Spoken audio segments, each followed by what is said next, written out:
Olá a todos, bem-vindos a este podcast de Ao Meu Pai. Será um lugar onde eu te quero trazer histórias reais. Como eu costumo dizer, reais e verídicas de pessoas como tu, como eu, que tiveram uma grande transformação quando se tornaram pais. Vou trazer aqui homens que vão expor-se, vão falar do que aconteceu com o nascimento dos seus filhos. Vem acompanhar-nos nesta série e desfrutar e aprender ao máximo como eu vou aprender e tenho aprendido ao longo deste tempo. Espero por ti, aqui. Um abraço.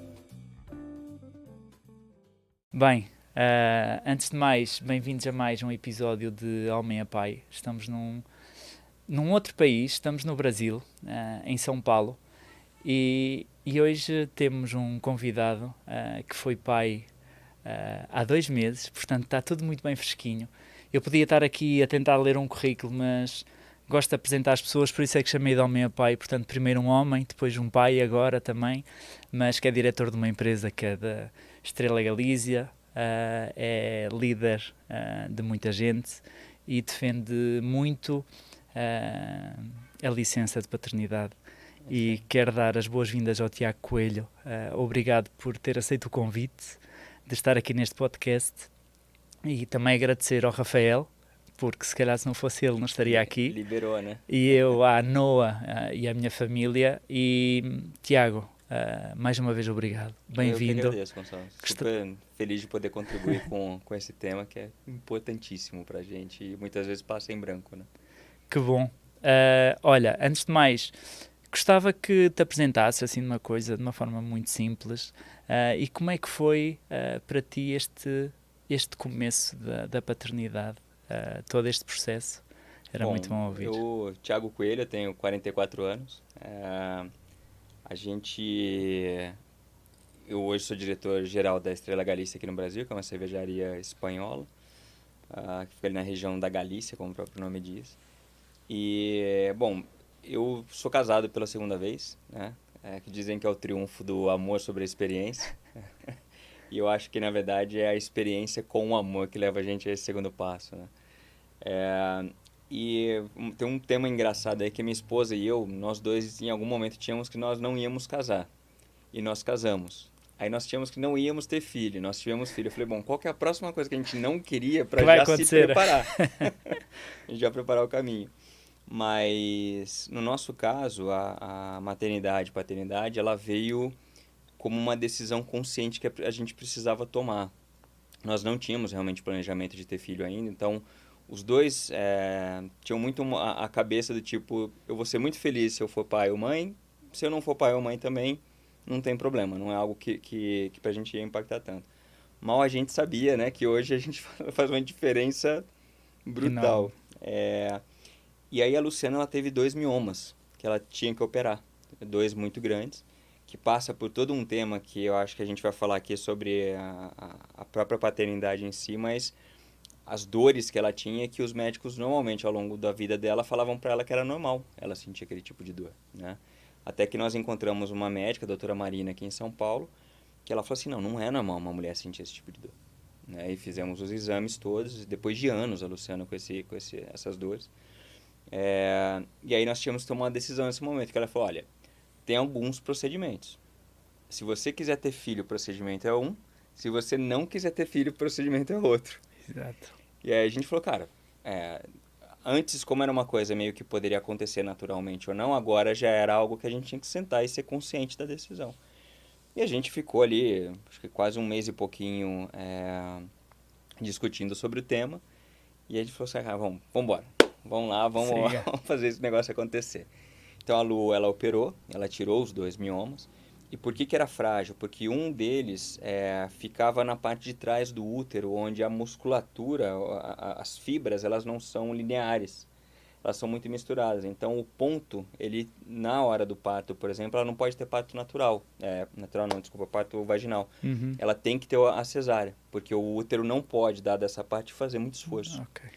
Então a gente decidiu, depois de 1 ano que ela operou, eu tinha que esperar 1 ano. Aí a gente começou a trabalhar para construir o Rafael. E acho que depois de 2 meses que a gente estava tentando, a gente foi ver um terreno na serra aqui próximo a São Paulo. E ela falou assim, peraí, deixa eu pegar a GoPro pra gente filmar aqui o terreno. E ela colocou a câmera no chão e eu vi ela colocando a câmera no chão, nem sabia o que estava acontecendo. Ela veio e me trouxe um presente e o presente era Que bom. o teste de gravidez. E o que é que sentiste quando Eu fiquei viste? muito emocionado na hora, né? Eu fiquei bastante emocionado. Aconteceu algo interessante, que nós temos 3 cachorras, né, pequenas. E uma delas, que é a Maia, um mês antes, mais ou menos, da Luciana confirmar, umas 3 semanas antes, a Maia estava grudada na Luciana o tempo todo. Sempre. Sempre. Então, assim, a Luciana deitava na cama, a Maia ia lá, cheirava, a Luciana deitava do lado dela, o que não era muito comum, né, de acontecer. E aí, eu e a Luciana ficamos assim, tem alguma coisa diferente aí, só que um não quis falar pro outro para não aumentar a ansiedade. Claro, para não entrar naquele campo que é, estamos a ter, os tentantes, né, Exato, estamos a tá, não tentar. tá, como é que vai estar? E aí, depois que tava grande, a gente falou assim, poxa, a Maia soube antes de todo mundo, né? E pra mim foi muito legal, porque eu acho que ele teve uma mistura de uma surpresa que a gente queria, mas que nunca foi pensada na nossa vida, né? Tanto é que nós somos pais, eu olho a média dos meus amigos, eles foram pais com 30, 32, 33. Eu fui pai com 44, minha esposa com 38, né? Então, foi uma surpresa legal e eu acho que um complemento até da nossa já maturidade de idade é o fato de vocês se sentir preparado. Eu me senti preparado. Eu não recebi uma notícia de paternidade, de uma surpresa do tipo, Oi, o que é isto? e agora o que que eu faço? Né? O agora o que que eu faço aconteceu a hora que eu vi a cara do Rafael.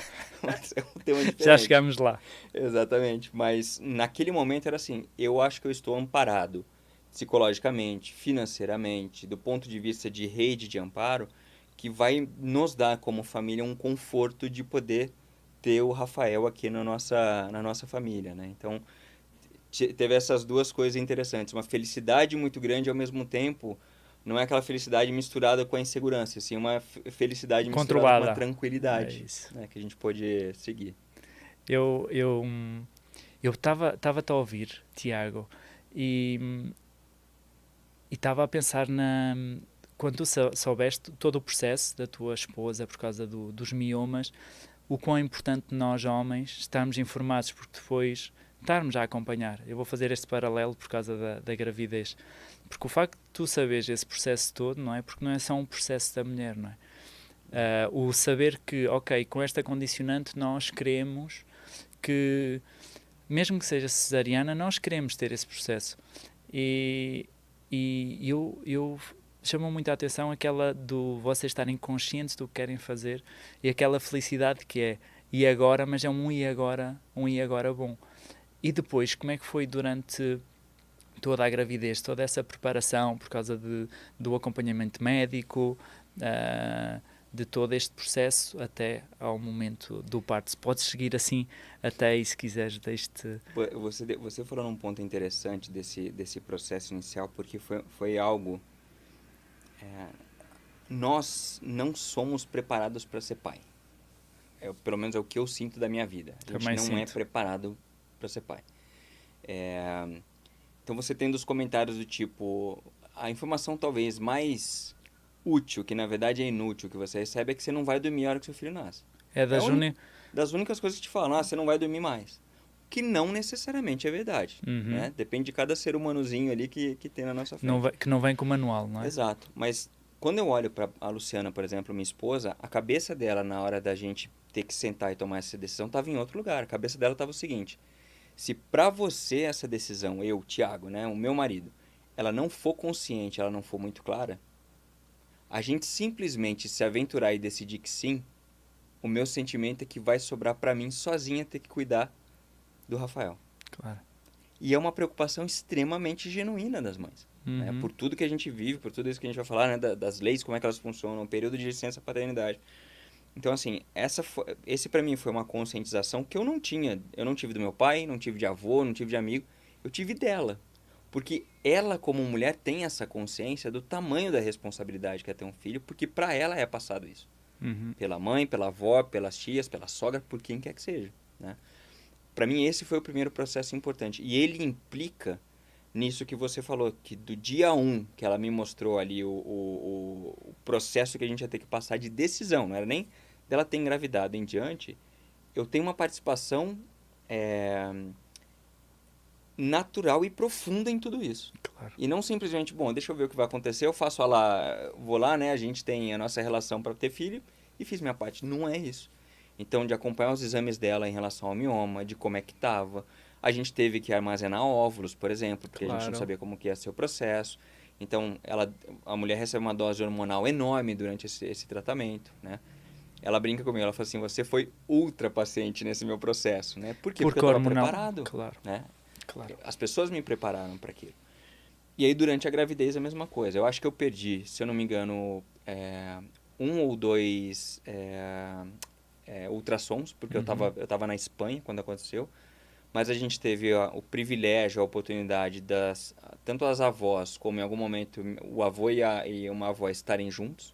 Isso é muito bom eles irem participando, e mesmo quando nasce. Exatamente. Até para a segurança da mulher. Claro. Né? Eu acho que uma das coisas que é muito importante a gente ter consciência é que, por mais que existam momentos ao longo da gravidez e depois do próprio nascimento, onde você às vezes não tem ação real para fazer, ação tangível para fazer, a amamentação, por exemplo, você não tem como amamentar, é a mãe que tem que ir lá e dar o peito, mas o fato de você estar presente gera uma segurança para a família, gera uma segurança da mãe dizer assim, eu não tô sozinha nessa, tem alguém aqui do meu lado que está me apoiando nessa. E a criança sendo tudo isso. Certamente. Então, o processo de gravidez aconteceu muito isso. E eu brinco com a minha esposa que ela é super nerd, né? Então, ela leu tudo possível.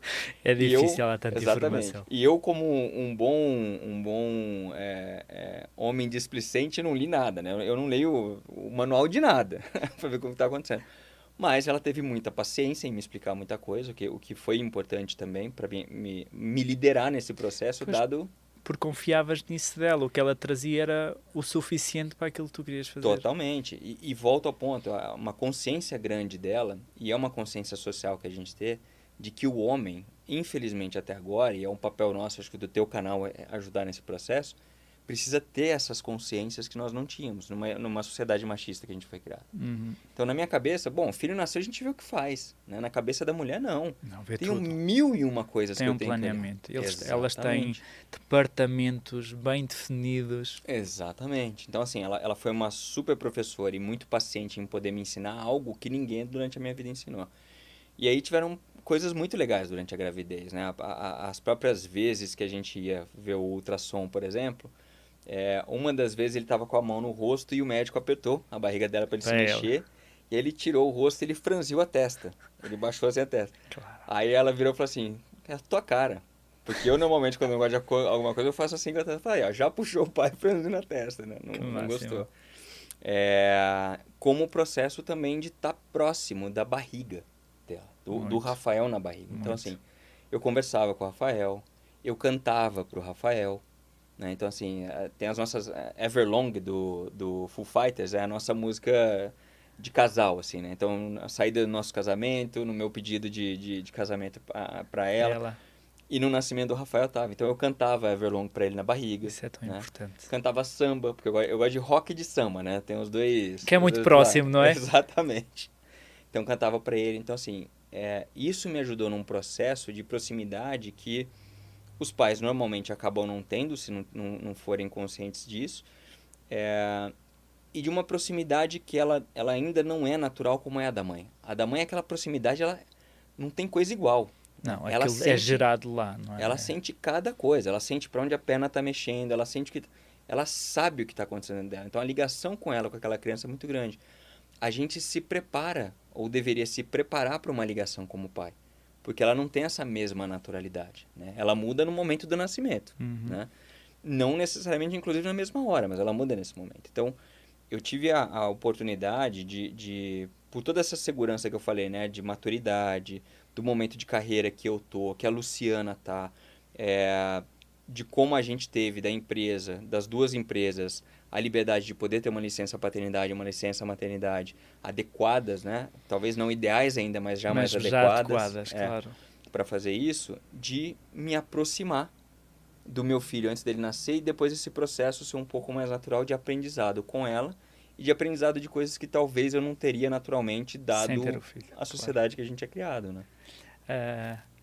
Eu vou tocar num ponto que tu falaste que às vezes parece subtil para muitos homens e eu faço muito este paralelo com as mulheres, que há muitas mulheres que, não é como é gerado na barriga da mãe, muitos homens não sabem muito bem o que fazer, como gerar mais conexão, mais ligação. E o que tu falaste, os dois exemplos, são dois que eu também fiz, que é mesmo o falar para a barriga, o estar a falar com o Rafael e eu com a Noa, eles começam-se a perceber da nossa voz, do nosso timbre. Totalmente. Eles começam a sentir como é que nós estamos, o estado de espírito, e tu trazes isso. A música também, nós também fizemos igual. Música. Com a música e depois lá à frente também conto, porque a música eu acho que é muito especial. Criar aquele momento da música, nós tínhamos a música, tínhamos o falar e contava uma história também. Uma Legal. história que depois ficou, toda a envolvência da história era o quarto também. Criamos as figuras da história, eram as figuras do quarto dela. E tu estavas a dizer isso, e eu acho que isso é super importante, ter essa consciência. E outra coisa que tu falaste, que há uma tomada de decisão, não é? E depois não é só, e vou dizer, estamos, por causa disso, e aquilo que tu estavas a dizer, estou-me a lembrar de outra, que é, as mulheres ouvem desde bem cedo, tu vais ser mãe, tu vais ser mãe, tu vais ser mãe.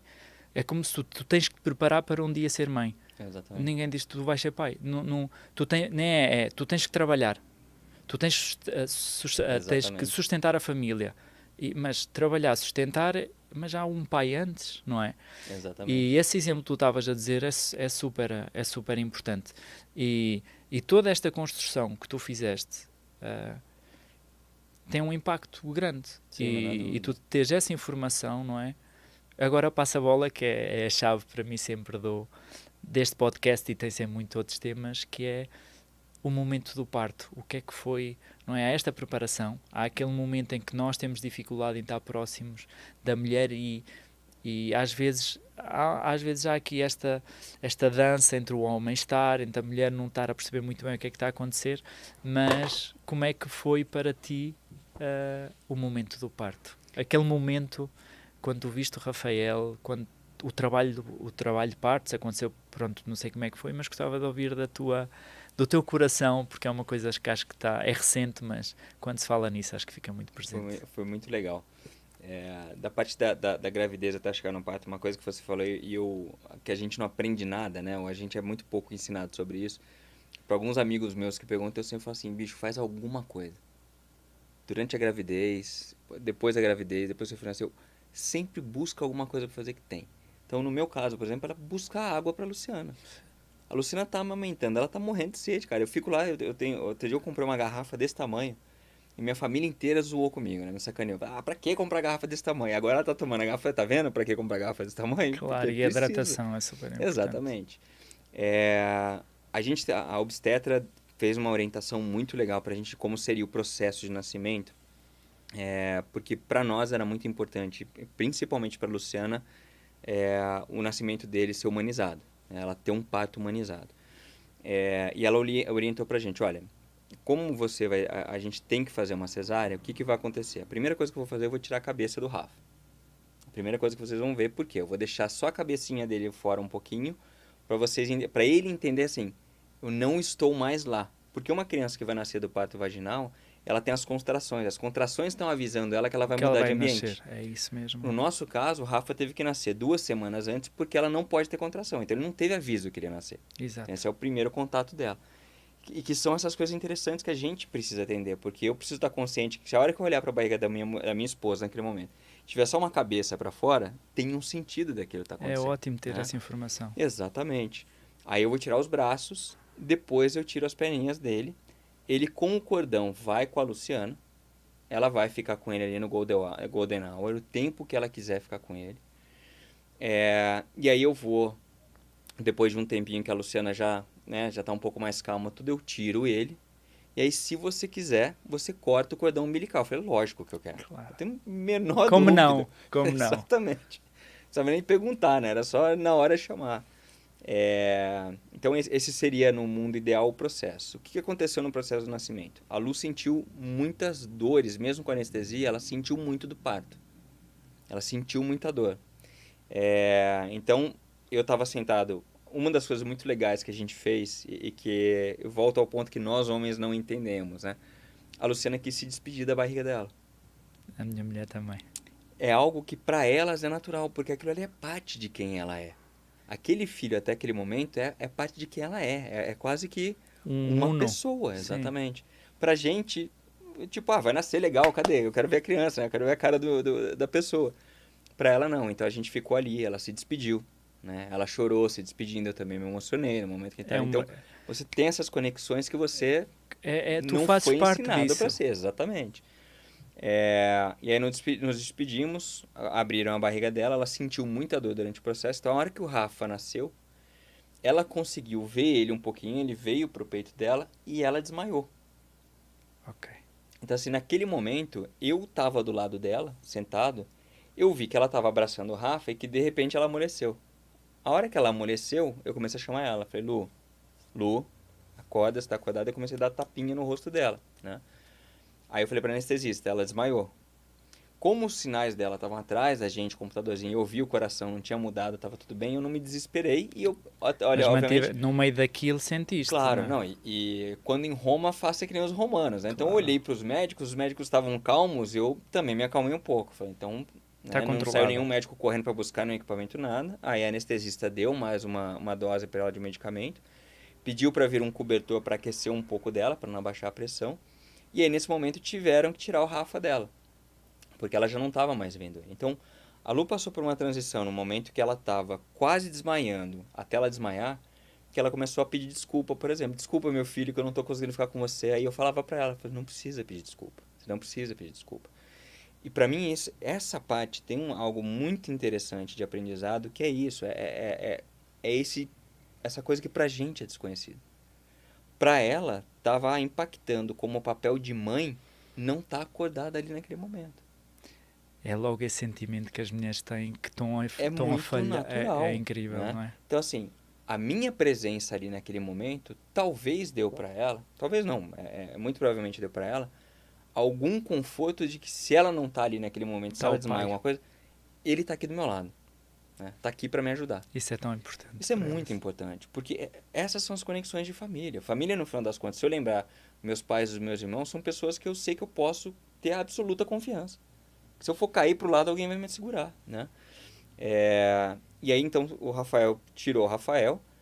A doutora pediu, ela falou assim, Thiago, vem cortar o cordão. Eu falei, mas e a Luciana? Eu disse, não, a Luciana tá tranquila, os sinais dela estão tudo bem, não se preocupe, vem cortar o cordão. Aí eu fui, cortei o cordãozinho dele. E aí ele já foi fazer os exames. Na hora que ele foi fazer os exames, por exemplo, a minha primeira preocupação foi voltar para Luciana. Por quê? Porque ele tá com 4, 5 médicos ali. Ela tá sozinha ali, ela pode acordar, e ela pode acordar e falar assim, cadê meu filho, cadê todo mundo, onde que eu E tô? ter logo o teu conforto. Exatamente, então eu já sentei do lado dela, peguei na mão dela e fiquei ali, Lu, vamos acordar, meu amor, Lu, acorda, tal, não sei o que, ela começou a acordar devagarzinho, e cadê ele? Então assim, Depois algumas perguntou logo coisas, por ele. perguntou logo por ele, cadê ele? Eu falei, ele já tá ali, não tem problema, já estão limpando ele e tal. Aí ela falou, eu consegui ficar a Golden? Eu falei, não, você desmaiou, eles levaram, ela... Ah, mas não tem... Eu falei, não tem problema, calma, acontece, a sua saúde agora é prioridade e tal. Então limpou o Rafael, depois o Rafael voltou mais um pouquinho com ela. Ótimo. Nesse momento, uma coisa interessante que a gente fez uma playlist, né, para ele nascer, para colocar ali. Então, dado o processo que aconteceu, eu tinha que ficar olhando a Luciana, olhando o Rafael e cuidando da playlist também, porque vai que ela acorda e não tá tocando a música pra tocar, eu vou tomar bronca à toa nesse Eu também negócio. foi igual comigo. Eu tinha lá a playlist, depois não sabia muito bem onde é que tinha que estar. Exatamente. Então, assim, tinha uma música específica que ela queria que ele ouvisse quando nascesse. Então, é, a hora que ele estava nascendo, colocou, porque dado que o processo dela teve anestesia, que teve que algumas alterações para fazer porque ela estava sentindo muita dor, então a playlist já não correu no mesmo tempo, né? Daí ficou me organizando. Aí depois que ela se acalmou, já estava mais tranquila. Um parênteses, nesse momento a gente não tinha o nome do Rafael. Ainda não A gente tinha? não tinha nome. E a gente ainda estava entre Gabriel e Javier. E só depois veio o Rafael, né? E aí aconteceu uma coisa muito legal que a obstetra tinha proposto, que é eu tirar a camiseta. Então eu tirei a camiseta na hora e E estar pele coloquei com o pele. Rafael aqui. Ficar pele com pele. E aí, a gente não fez a abertura da janela para a família ver. Nada disso, fica a família lá do lado de fora. Eu ainda brinquei, eu falei, a família vai ver lá no quarto de coisa, né? Aí a família tava ali na antessala esperando. Quando eu tava com o Rafael no colo, aí sim eles abriram a porta, a janela, e eu fui apresentar o Rafael pra minha família.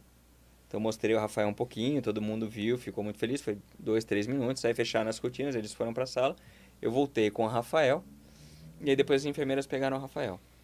Uma das coisas que foi muito legal no processo de parto todo, na maternidade que nós fizemos, é que não saiu das nossas mãos o Rafael em momento nenhum. Tipo, pega ele e leva para outro lugar, não. Não ficou longe da vossa Não. visão. Sempre estava com a gente. Isso é Primeiro que muito... eu tive um mandato, né? A Luciana falou assim, se você tirar o olho desse menino 1 minuto na hora que ele nasceu, eu te mato.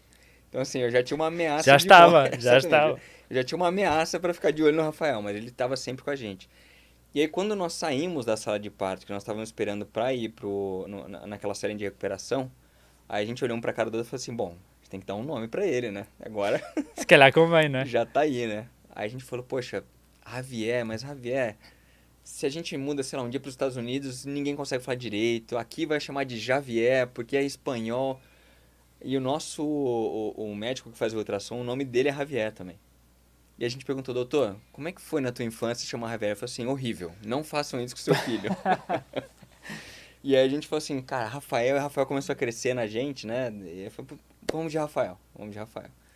E aí ali na antessala a gente ficou os dois hipnotizados, né? Os dois hipnotizados. É um momento de hipnose, não É é? um momento muito, muito diferente. E aí, essa pra mim, do ponto de vista da paternidade, é a grande diferença. Porque pra mim o Rafael, ele só tomou uma dimensão brutalmente grande a hora que ele tava ali, que eu vi ele fisicamente. E é uma grande diferença da mãe e do pai, porque a mãe tá sentindo ele desde o momento 1, né, que aquilo tá acontecendo. O corpo todo dela tá se preparando para uma criança. O seu não. Então esse acompanhamento durante a gravidez foi importante. Ouvir ela ao longo desse processo, né, e tá próximo, e querer saber das coisas que estão acontecendo, como é que eu faço, o que, que eu posso fazer para ajudar, foi importante. E na hora do nascimento, para mim, eu brinco que foi uma lente de contato nova que eu ganhei, né? Porque até então eu enxergava um mundo onde éramos duas pessoas ali com tudo ao redor. A partir daquele momento que aquela criança saiu ali na mão de alguém, é um ser tão pequeno e tão frágil que eu olhei e falei assim, cara, o meu próximo passo agora passa pelo Rafael. Eu brinco com todo mundo no trabalho, com o meu time, eu falo assim, olha, vocês sabem que eu tenho uma nova secretária agora que chama Rafael, né? É ele que controla a agenda. Claro. Não é mais a minha secretária, é ele. Então é ele que vai falar o horário que eu vou sair de casa, é ele que vai falar o horário que eu preciso acordar de madrugada. É ele que vai falar tudo isso. E é ele que vai falar a minha rotina do dia a dia. Porque agora todo passo que eu dou, eu penso no O que é que Rafael isso primeiro. vai Onde vai impactar? estar o Rafael, como que vai estar a Luciana, a gente tem alguém, não tem alguém, o que, que vai acontecer. Mas esse é o momento do clique. Pra mim foi o momento do clique. Antes disso, era um momento de preocupação com a minha esposa. Mas já aí é muito importante É esse muito papel. importante. É muito perceber as necessidades que ela está a Sem ter, o dúvida. que é que ela, as expectativas do que é que ela esperava de ti e ter essa comunicação, de falar sobre tudo isso Claro. é uma preparação muito mais para além da preparação técnica que nós temos para o parto. E uma compreensão grande que a gente tem que ter de várias coisas que acontecem no processo. E, de novo, a gente não é informado e não é educado. Tem um processo durante a gravidez que é chamado de nesting, que é criar o ninho. Então, por exemplo, o quarto do Rafael, eu sou mergulhador, né? Eu amo mergulhar. Eu queria que o quarto do Rafael fosse fundo do mar, Sim. mergulho, não sei o quê. A Luciana, ela passou um tempão no computador dela e ela tem uma inteligência artística muito grande, então ela faz produção, faz várias coisas. Ela, no computador dela, ela montou o quarto do Rafael. E ela queria que fosse o piquenique na mini floresta. Uhum. Então, assim, nesse momento, eu podia ter entrado, o que não é incomum acontecer, numa discussão com ela, tipo, se o quarto vai ser disso ou daquilo, ou entender que esse processo de desenhar o quarto, do que vai no quarto, do nome, da ideia criativa, o que seja, é um processo importantíssimo para a mulher. Processo importantíssimo para a mãe. Que é igual um passarinho, é igual um mamífero. Claro. Eu estou construindo o ninho onde vai estar E é a isso. segurança do meu filho nascer. Né? Então, assim, acho que a primeira coisa, cara, que a gente tem que mudar como sociedade, antes de chegar na licença paternidade, é a educação paternal. Sem dúvida. Não existe isso, não tem lugar nenhum, cara. Obviamente, hoje tem no YouTube, né? Sim, começa o a seu ver. canal faz um papel importante para isso, mas de maneira mais educacional, de acontecer quase que não pelos pais procurarem, mas porque a sociedade entende que tem essa importância. Claro. Né? E eu vou voltar lá atrás, depois que falaste de dois pontos que eu quero reforçar, porque muitos homens não sabem, não é? Mas eu gostava que tu partilhasses depois o nome da tua obstetra, que eu achei muito interessante todo o processo, porque os nossos filhos, não é? Eu digo muitas vezes isso, os nossos filhos estão num spa. Se tu o arrancas de uma forma sem preparação, não é? Ainda mais no processo, ainda bem que vocês tinham essa consciência do parto mais humanizado e encontraram uma obstetra que estava alinhado com isso. É uma mensagem que eu deixo também, nós estamos aqui a falar, é encontrarem algum profissional que esteja alinhado com o vosso pensamento. Se vocês querem de uma forma que não seja tanto humanizado, está ok, mas tem que estar alguém alinhado com isso. Se for para estar humanizado, procurem alguém que vos traga essa segurança. Exato. E o facto de ter feito esse processo por causa das contrações, da preparação, eu achei muito bonita a forma como isso foi feito, mesmo não tendo sido tudo exatamente igual. O facto de preparar isto, eu acho que é outra forma de receber uma criança cá fora, porque eles vêm de um spa. Chegar cá fora e arrancares em que mundo é que eu cheguei? O que é que está a acontecer, não é? Exatamente. E a outra coisa é o golden hour, não é? Porque fica com a mãe, o dar este suporte e também teve comigo, estar em contacto connosco, pele a pele, aquela ligação é única. Aquele tempo parece que é uma eternidade. Eu lembro da minha filha dormir ali, estar ali sossegada e pensar em mil e uma coisas, não é? Porque tudo está ali. E eu gostava que falasses um bocadinho como é que foi depois todo o processo até vocês saírem neste primeiro tempo, porque há muitos temas que nós fomos um bocadinho partilhando, mas acho que é bom deixarmos, que é da importância deste apoio. Sim, não há dúvida. E até desta rede de apoio que é tão importante, que há tantas mulheres que têm os filhos sozinhos, não é? Sim, mas o que é que se pode fazer mesmo como casal, e mesmo no processo com o Rafael, o que é que aconteceu, com a amamentação, com este suporte e com a parte da família, que acho que é importante nós deixarmos para as pessoas que forem ver, para prepararem toda esta rede de apoio e às vezes procurarem profissionais numa determinada área que são o braço direito, às vezes nós somos muito, eu direi, o braço direito de esquerda, aquele suporte que a mulher precisa, mas o que é que tu poderias dizer assim, que para vocês como é que foi e que atenção é que os pais podem ter neste caminho? É um tema muito interessante, cara, e ele é também socialmente muito profundo. A gente está vendo, recentemente, se não me engano, no Netflix tem um documentário que eu não me lembro o nome, mas que fala justamente da humanização do parto, mas ela também fala de violência obstétrica. Sim, eu vi também isso. Então, assim, são coisas que a gente não imagina, né? Do médico virar e falar assim, do nada, aguenta aí que é pátio, o filho vai nascer. É tratado como desumano. Como desumano, né? E especialmente uma mulher.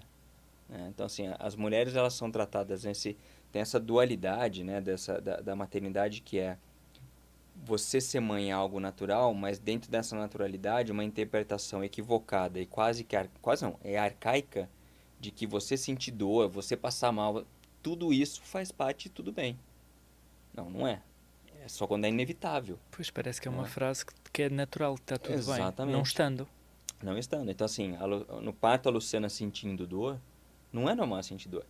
E eu tô falando tudo isso porque liga com o que a Luciana passou no processo dela, quando ela teve os miomas, dela ter sentido dor a vida inteira e múltiplos médicos falarem para ela de que é normal. Assim mesmo, você tem que viver com isso. Até que a gente encontrou a doutora Marina, que ela também por ser mulher, mas eu acho que ela é uma profissional jovem, né, tem a nossa idade. Acho que ela vem já de uma geração que começa a entender muito mais esse novo modelo do que os médicos antigos, né, que entendem o modelo tipo assim, junta aí, tira e tá tudo bem. É o que nós dizemos em Portugal, são os médicos da velha guarda. Exatamente. É assim, sempre foi assim, não vai mudar. Exatamente. Então, isso pra gente foi importante porque a primeira confiança que a Luciana teve com a Marília foi no processo dela da operação da retirada dos miomas. Porque a Marília foi a primeira médica que falou para ela, não, você não precisa sentir dor. E eu vou te ajudar a sair desse processo. E ela realmente ajudou, ela fez cirurgia, removeu. Então, assim, ali você cria com essa profissional, ou nós criamos com essa profissional, principalmente a Luciana, um laço que ele tem uma confiança muito profunda que, assim, você foi a primeira pessoa que olhou para mim como ser humano. Que é surpreendente para mim, às vezes, um médico não fazer isso, né? Assim, deveria ser algo quase que natural e Devia inerente à ser a função primeira dele. coisa, claro. É te ver como um ser humano. E a Luciana falou, foi a primeira pessoa que tratou a minha dor com humanidade. Né? Então, assim, a busca do profissional médico é importantíssima. Obviamente não só nessa área, em várias, mas é porque essa área tem desdobramentos gigantes como isso do Rafael, Claro. do momento do nascimento dele. Isso levou, por exemplo, o entendimento da Marina de explicar pra gente como é que o Rafael ia nascer, a Golden Hour, tudo isso, da orientação, por exemplo, como a gente busca o hospital. Então, olha, determinados hospitais vão ser o parto da velha guarda. Uhum. Por quê? Porque eles vão querer ter um maior número de partos possíveis ali, os E médicos... está tudo calculado. Está tudo calculado. Então, nós escolhemos um hospital que respeita a gente estar ali o tempo que a gente precisa estar naquela sala. Né? Então, essa foi uma diferença. A outra diferença é quais são os médicos agora, a rede de apoio que se constrói, que vão dar esse apoio para a gente. Aí eu volto que mesmo a gente tendo escolhido um ótimo hospital, que nesse momento deu para a gente o Golden Hour, de você poder ficar junto com seu filho, etc., no momento de fazer alguns exames do Rafael, por exemplo, a coisa meio que vai na esteira de produção. Então, o Rafael nasceu com a língua presa, teve o frênulo preso. Então, a pediatra, uma das pediatras, né, que passa pelo plantão, olhou e falou assim, tá tudo ótimo com a língua dele. Não tava. Rafael, no primeiro mês, sofreu para mamar. A gente teve que fazer a cirurgia do frênulo, cortar o frênulo dele, teve que procurar a consultora de amamentação, teve que ter osteopata para ajudar, porque a língua é um músculo que impacta muito no corpo do bebê inteiro. Então, assim, a gente escolher essa profissional e ter essa ligação de confiança com ela foi importante, porque toda a nossa rede de apoio depois, ela nasce da confiança em como essa profissional tem a própria rede dela, que ela formou de apoio, que essa proximidade com ela me dá a segurança de que é uma rede que eu também que posso é confiável, confiar. claro. Né? Isso tudo dentro desse grande processo, e eu acho que ele tira tanto dos ombros da mãe principalmente, mas da família, anseios e medos que você não sabe o que está acontecendo. E aí, para mim, talvez hoje, talvez não, mas como pai hoje que eu olho o mundo ao meu redor, uma das grandes coisas que me dói o coração, que me aperta, é você saber que, assim, nós somos uma minoria e exceções dentro dessa rede que está acontecendo. Sim. Ninguém nos prepara para... Ninguém nos prepara. Então, assim, a gente pôde ter isso. Mas eu vou até mais longe, eu vou no extremo, né? Em países subdesenvolvidos onde a criança tem que nascer com a mãe ali na rua do jeito que está. É de um nível de desumanidade e é interessante, porque você vai para a escola para aprender a ser advogado por 4 anos, para ser médico durante 6, para ser designer gráfico, não sei o quê. Para ser pai, você nunca tem um mês de educação, né? Não tens nada. Tem que ser a própria vida a ensinar-te. E às vezes é a pancada. E essa é a função, esse é o trabalho que ele tem um impacto humanitário gigantesco, porque você está criando a próxima geração de seres humanos, cara. Sim. Entendeu? Você pode se formar como médico, mudar algumas vidas, você pode. Como engenheiro, mudar algumas vidas, você pode. Só que o impacto que você tem como pai é enorme porque ele é profundo dentro daquela criança que vai nascer. E você está formando a próxima geração de seres humanos, cara, que ela pode ser muito boa ou muito ruim. Né? E a gente precisa que ela seja muito boa. É importante que ela seja muito boa. Exatamente. Eu acho que para mim é muito especial falar sobre este tema com homens e como tu também. Como tu, e que eu quero acreditar cada vez mais que vão haver cada vez mais homens assim.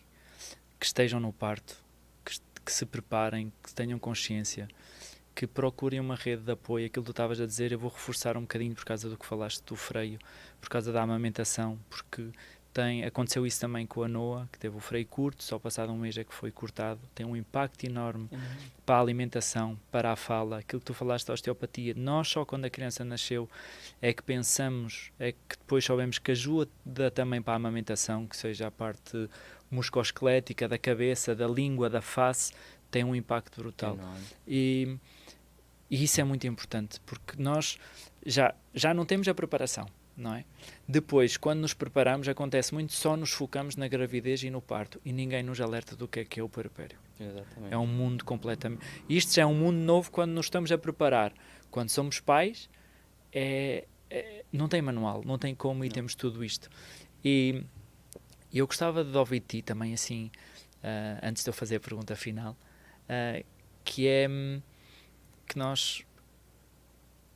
O facto de ser mãe sem esta rede, não é? De valorizar isso. Nós falamos isso porque nós tivemos essa felicidade de ter, mesmo que seja financeiramente, seja a que dimensão que for, ter um suporte de família, de profissionais, de valorizar quem o faz e falares um bocadinho sobre esse teu movimento também, por causa do que a vossa empresa faz, que eu gostava... Em Portugal está de outra forma, mas gostava que tu falasses nisso e o incentivo que vocês têm sobre isso, para depois fazer a pergunta final. Claro. Esse processo todo que a gente vive, né, nesse caminho, ele tem uns desdobramentos muito, muito importantes, porque eu não sei se... Imagino que você conheça que na lei, em teoria, pela lei brasileira, você tem 5 dias de licença paternidade, né? O que não é verdade esse direito. Isso, quando a Constituição de 88 foi feita, isso foi uma decisão transitória. O que significa isso? Que os parlamentares disseram, olha, vamos hoje deixar em 5 e a gente precisa legislar para ver quanto que é o ideal. E desde então, nós deixamos em 5 e nunca legislamos. Então, o COPAI, que é eu fui convidado para ser embaixador do COPAI, que é uma ONG que justamente trabalha para a gente criar uma frente... Para criar não, nós já criamos uma frente parlamentar, que agora tem o intuito de empurrar no Congresso a obrigação das pessoas que fazem as nossas leis legislarem sobre isso, porque nunca fizeram, e é uma pendência que nós temos como sociedade, a gente reforçar através do COPAI, junto com diversos partidos que participaram, e que foi, acho que uma vitória interessante, porque são partidos de direita e de esquerda. Ótimo. Então, isso conseguem estar alinhados aí. Conseguem estar alinhados nisso. Porque são pais, não é? Exatamente. De você ter a licença paternidade de 3 meses, né, de 90 dias, compulsória e remunerada. Então, o pai tem que tirar e tem que fazer. E eu acho super importante por esse monte de coisa que a gente falou, né? A gente falou até ali a hora do parto do Rafa. Depois eu falei um pouquinho depois do parto, da amamentação, da língua que ele teve que fazer a cirurgia para cortar a língua, etc. É importante lembrar que durante 5 dias, o umbigo da criança não caiu ainda. A mãe ainda não está produzindo leite nesse período. Se ela teve, no caso da Luciana, no nosso caso, cesárea, ela mal está conseguindo. Eu tive que ajudar muitas vezes durante a noite para a Luciana poder ir ao banheiro e ajudar ela a levantar. A musculatura dela não estava fisicamente, são muitos músculos que são afetados. Então, assim, se eu não estou em casa... E não é levantar à noite, porque à noite o cara tá dormindo ali, né? Se ele quiser, ele ajuda, como muitos dizem de maneira equivocada, a esposa a levantar a perna da cama. É bom tocar nesse assunto, a gente não é? já faz disso. Mas tem um outro lado que, assim, ao longo do dia, ela sentada na mesa de almoço, precisar levantar para ir do banheiro, eu tinha que ir ali e ajudar ela a levantar, porque a musculatura não ajuda. Então, assim, quando você olha o nascimento de uma criança, tem uma frase que ela é muito antiga, que ela diz que é necessário uma vila para cuidar de uma criança. É um ditado muito antigo. E é verdade. E é verdade. É muito verdade. É verdade. Então, assim, tem uma foto, a Luciana deu um print, a gente tem câmera em casa nas áreas comuns por causa do Rafa agora, né? Então, a gente colocou câmera em tudo. A Luciana fala, daqui a pouco vai pôr um drone para seguir ele, para garantir que ele não se machuca, essas coisas do tipo. E ela deu um print numa filmagem que tá no quarto com o Rafael chorando, ele ainda tava com problema de amamentação por causa da língua, etc. Tá, a consultora de amamentação, a minha mãe, a minha sogra, a Luciana e eu. Tem 5 pessoas num quarto tentando fazer uma criança mamar. Para nossa sorte, eu volto ao ponto, nós somos extremamente privilegiados de conseguir nesse quarto ter 5 pessoas para ajudar a criança a amamentar. Eu falo que assim, eu sou hoje fã incondicional de uma mulher, mãe solteira ou mãe sem pai, de baixa renda num país como o Brasil. É um milagre. É um milagre. Porque para ela é uma rede de apoio, as condições financeiras para fazer isso, às vezes ela precisa trabalhar, não tem com quem deixar o filho, então o emprego corre risco porque ela também não tem essa... Assim, eu penso nisso, cara, me deixa maluco, porque é algo que a gente tem que resolver como sociedade. Porque essas condições não levam as condições a uma criança poder ter uma vida que ela vai conseguir crescer tranquila e evitar desnutrição infantil, evitar qualquer problema que ela tenha nessas Claro, e fases. é tão importante É nesta enorme. fase. E dentro desse processo, há anos, o primeiro time que eu liderei, por coincidência, ele era um time de maioria de mulheres. E depois eu entendi, hoje eu sou um cara que eu falo muito de liderança feminina, de igualdade de gênero nas empresas, etc. Eu sou muito focado nisso. Eu aprendi muitas coisas com esses times e depois eu tive times que eu tive a oportunidade de formar de maioria mulheres na liderança, no time todo, como é hoje o meu próprio time da Estrela Galícia. Eu tenho, na minha liderança direta, são 4 mulheres e 3 homens, por exemplo. E eu não vou entrar aqui, a gente não é o fórum para a gente estar no detalhe de Sim, tanto que isso é mas é bom importante, tocar nesses assuntos e tocar no mas ponto ele disso o faz a tempo. ligação da licença paternidade, porque o Banco Central Americano, Fed, estima que a gente deixa na economia por ano 13 trilhões de dólares. 13 trilhões de dólares. Por a gente não ter uma equalização no ambiente de trabalho entre homens e mulheres. Então, para o mundo que tem cada vez mais gente, está com mais dificuldade de crescer, as economias já não crescem na velocidade, tem 13 trilhões de dólares na mesa, que por a gente viver numa sociedade que ela é machista, ela é preconceituosa, etc., a gente não chega a uma igualdade de gênero que seria benéfica para a Para humanidade, todos. sem falar nos fatores humanitários. Claro, Então, hoje já é claro. comprovado que um menino que brinca de brincadeiras de menina, ele é mais empático, ele é mais aberto a ouvir as pessoas, ele é mais aberto a abraçar as pessoas. Sim, Então, assim, o afeto. tem benefícios enormes aí. E parte desse processo de chegar na igualdade é a licença paternidade. Por isso que é algo que eu entrei, não só no processo, não só porque o Rafael nasceu e eu fui uma pessoa que minha esposa me deu 2 tapas na cabeça e falou assim... E agora fica. Não, é porque dentro do processo de igualdade de gênero, o processo de licença paternidade é importantíssimo. Ele dá para o pai a oportunidade de estar próximo e aprender a ser um melhor pai, o que é um fator humanitário, né? Então a gente tava brincando naquela hora que assim, só a mãe pode dar mamar, né? Só a mãe pode dar o peito, o pai não tem muito o que fazer naquela hora. Tem a proximidade do pai naquele momento, e a gente tem pesquisas na Copai que mostram isso, que quanto mais próximo e mais presente o pai está nesses momentos durante os primeiros meses, melhor cuidador ele é no futuro e baixam as chances do pai abandonar o filho. Sim. Esse é o nível de importância humanitária que esse negócio tem. Isso é muito maior que aquilo que nós estamos aqui a falar. Exatamente. Não é só aumentar os dias. Exatamente. Mesmo economicamente, é um impacto humanitário muito maior. Humanitário. Então, assim, você começa a ensinar ao homem coisas que a mulher, naturalmente, por aquele processo, aquela ligação, ela está aprendendo. Por aquilo que você falou, ela foi ensinada que você vai ser mãe. A gente não foi ensinada que nós seremos pais. Esse processo acaba sendo passado meio que vai por ali. Então você passa por momentos do seu filho que hoje eu olho a foto do Rafael gordinho e a foto do Rafael quando ele não estava mamando, eu falo, nossa, cara, o Rafael era um esqueleto, coitado, era uma criança, Sim. não tinha nada. Então assim, naquele momento eu poderia estar fora. E isso eu tô falando das coisas que são humanitárias, que são médicas, fora as coisas positivas. Eu vi o primeiro sorriso do meu filho. Isso não tem preço. Eu vi, eu tava ali, né? Diferente de eu estar no trabalho, minha esposa liga e fala, Rafa sorriu. Pô, cara, como eu queria estar ali Como naquele é que momento. é? Claro. Eu tava ali naquele momento, né? Eu vi o Rafa fazer o ruído, eu sei como é que ele dorme, eu sei qual é a cara dele quando ele tá fazendo xixi ou cocô, eu sei o que relaxa ele no banho, né? Então, assim, dentro desse entendimento todo, antes mesmo da gente saber que estava grávida, da gente planejar a gravidez, na Estrela Galícia, como na Espanha você já tem uma licença paternidade estendida, na Estrela Galícia Brasil eu conversei com o Eduardo, que é o nosso diretor de RH, falei, Edu, vamos implementar a licença paternidade estendida. Então, o que nós fizemos? Nós fizemos um processo de 60 dias mais férias. Então, você pode ter um total de 90 dias. Como é que funciona isso? Você pode pegar no nascimento do seu filho 30 dias mais férias. Então, você pode pegar 60, que é o que eu fiz. Eu fiquei 60 dias de licença paternidade.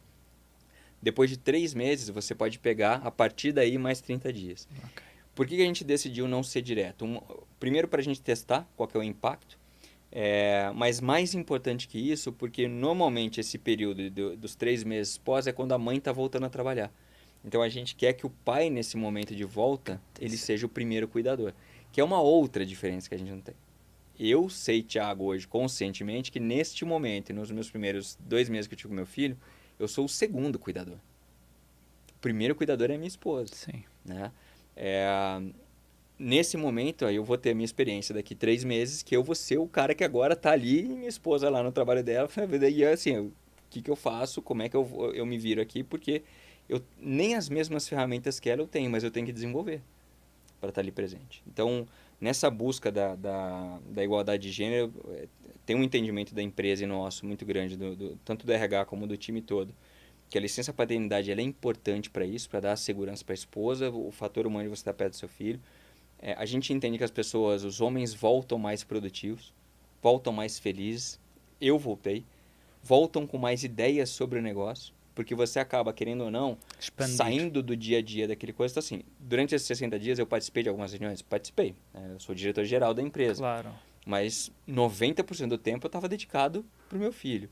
Nesses 90% do tempo, enquanto eu estou uma parte maravilhosa, que é deitado com ele aqui no meu colo dormindo, né? E eu aqui olhando ele, cheirando ele, eu tô pensando, cara, em coisas diferentes que talvez E é no uma ambiente de trabalho nem inspiração. talvez Eles inspiram. inspiram. Então, assim, eu tava pensando em mil e uma coisas, seja pessoal, seja profissional, de carreira, do trabalho.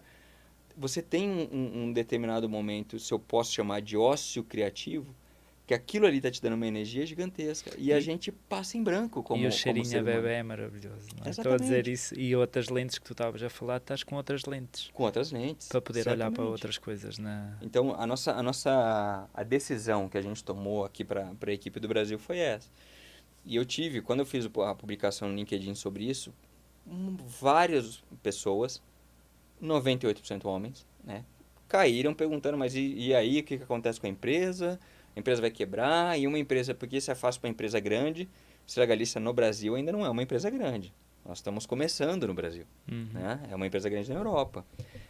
Mas numa empresa pequena, o que faz? Porque se a empresa só tiver homem, a empresa quebra. Aí uma pessoa, eu coloquei isso, um empreendedor, falou assim, se a empresa for uma empresa de 5 homens, o que acontece? Eu respondi para ele, e se for de 5 mulheres? Tudo bem? Nada como uma boa pergunta, não é? É verdade. Se for de 5 É mulheres. só ver Então, outra perspectiva. aí a empresa pode quebrar se for de 5 mulheres. Se for de 5 homens, não. Não, as empresas têm que se planejar para fazer isso. As empresas têm que ter planejamento estruturado para fazer isso. Mas tu estás a falar nisso e eu estou a pensar, não é? Isto leva muito tempo. Muito.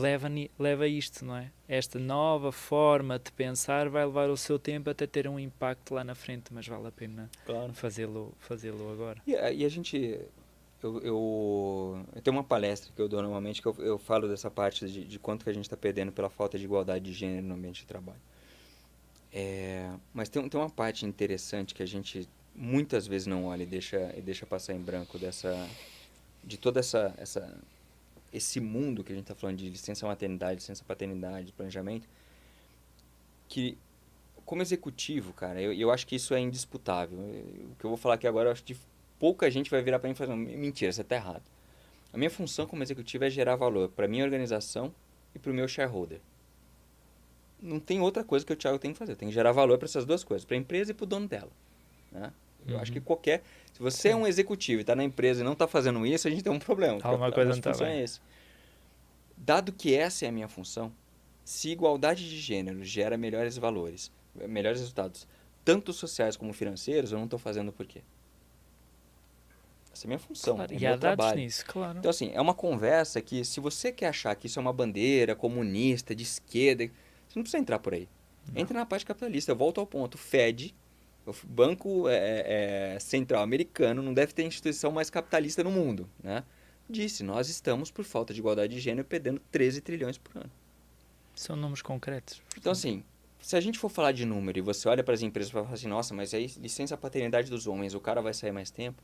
A média de filhos que tem um casal brasileiro hoje em dia, que estão hoje trabalhando, é de mais ou menos 1,6. O que a gente comentou. Significa que na sua carreira inteira, cara, você vai ter que deixar a empresa 3 meses, se essa lei sendo aprovada com 90 dias. O que são 3 meses versus 10 anos, 15 anos de carreira numa empresa? Não é nada. Não é nada para a empresa. Agora, a empresa que se planeja. Começa a entender o seguinte, eu tenho um nível de adultos aqui, de pessoas que têm o status de casado, independente de orientação sexual, de gênero, o que quer que seja, mas tem status aqui de casado ou união estável, o que quer que seja, mas estão em idades reprodutivas.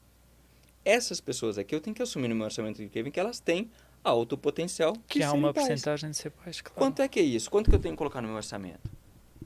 É um pouco dessa conversa, mas é óbvio. A hora que você fala de, mas a minha margem talvez caia um pouco, isso geram milhares de outras discussões. Mas como sociedade, a gente está olhando sempre, e para mim é um erro do mundo corporativo, o que eu posso perder. E a E o gente que é que se não pode está ganhar a olhando, longo prazo? exatamente, a gente não está olhando o que a gente pode ganhar.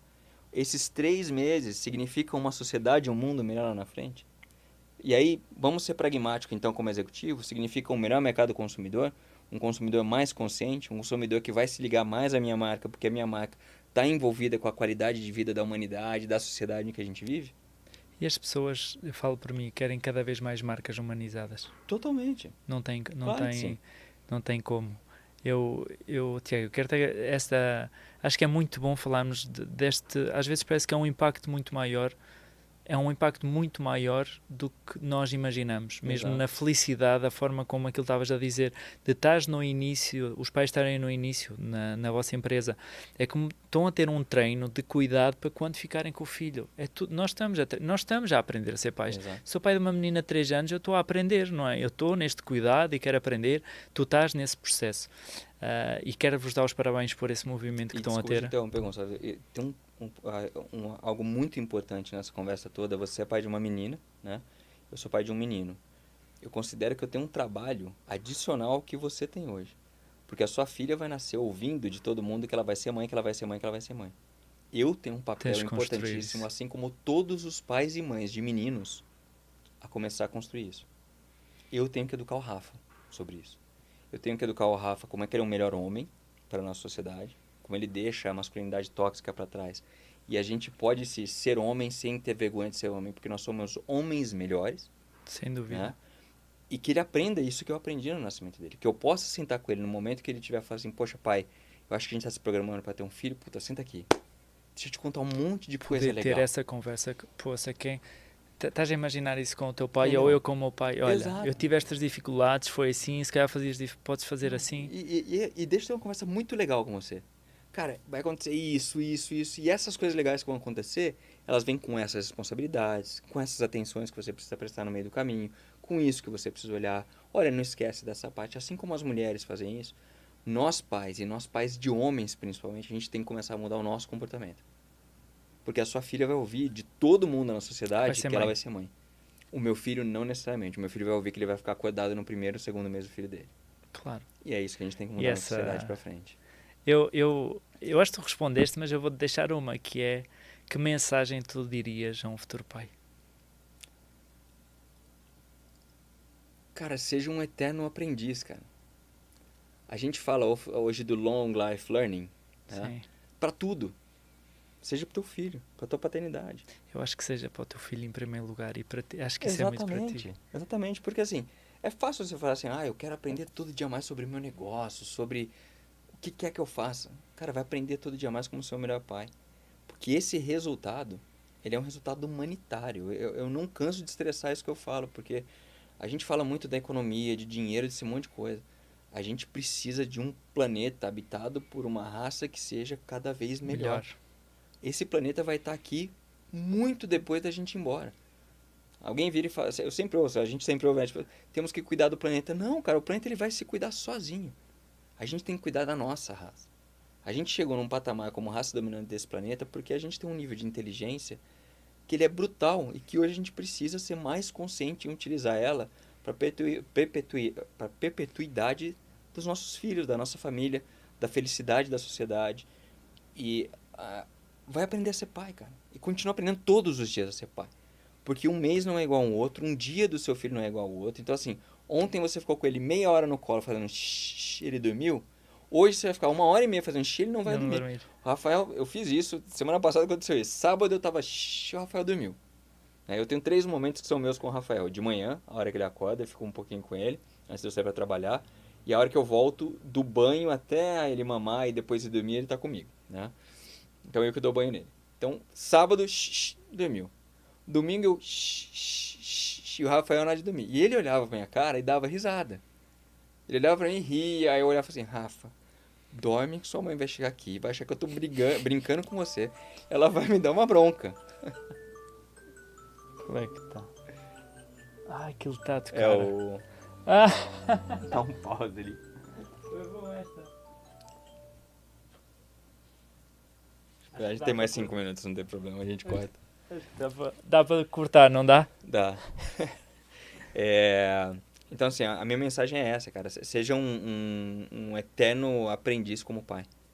Todos os dias da vida dos nossos filhos vão ser diferentes. Ontem não é igual a hoje.